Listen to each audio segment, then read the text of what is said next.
Welcome to Dr. Bob TV for week 15 here. We're here discussing the Monday night game for Chicago versus Minnesota. It's Minnesota favored by 10 in Minnesota. Doctor, what do you think about this game?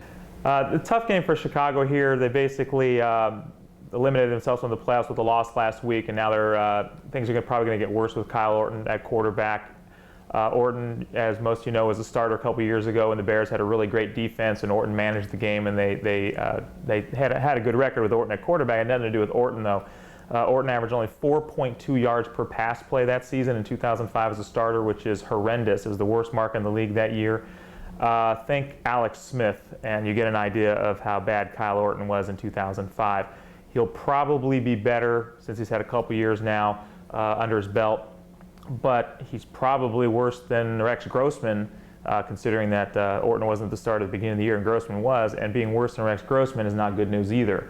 So Chicago's offense is really hurting. They can't run the ball. They only average 3.3 yards per run. They're not going to run on Minnesota. Minnesota only allows 3.1 yards per run.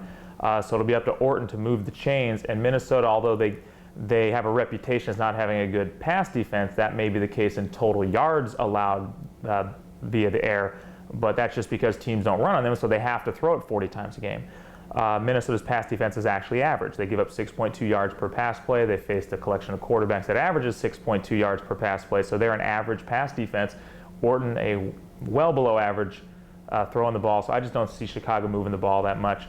As far as Minnesota moving the ball, well, Adrian Peterson came back last week, 100 yards on limited carries, or no, 2 weeks ago. Last week he got stuffed by the Raiders, but Chester Taylor, great running back to have as your backup. So Minnesota should be able to run. Chicago's defense is worse than average this year. And Tavares Jackson for Minnesota has really stepped up the last 4 weeks and has managed the game. Doesn't throw interceptions anymore.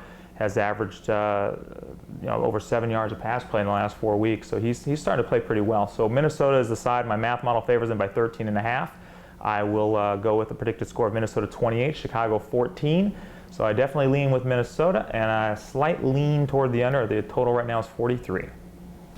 Great. Well, thank you very much. You know, Bob's record on these Monday night games is 7-3, picking both the side and the total. So 70% winning, very good. Our math model doesn't necessarily have a pick on this game, but also likes the under, so that's a good sign. So thank you very much for watching, and be sure to tune in next Monday for Samsung's Defining Moments.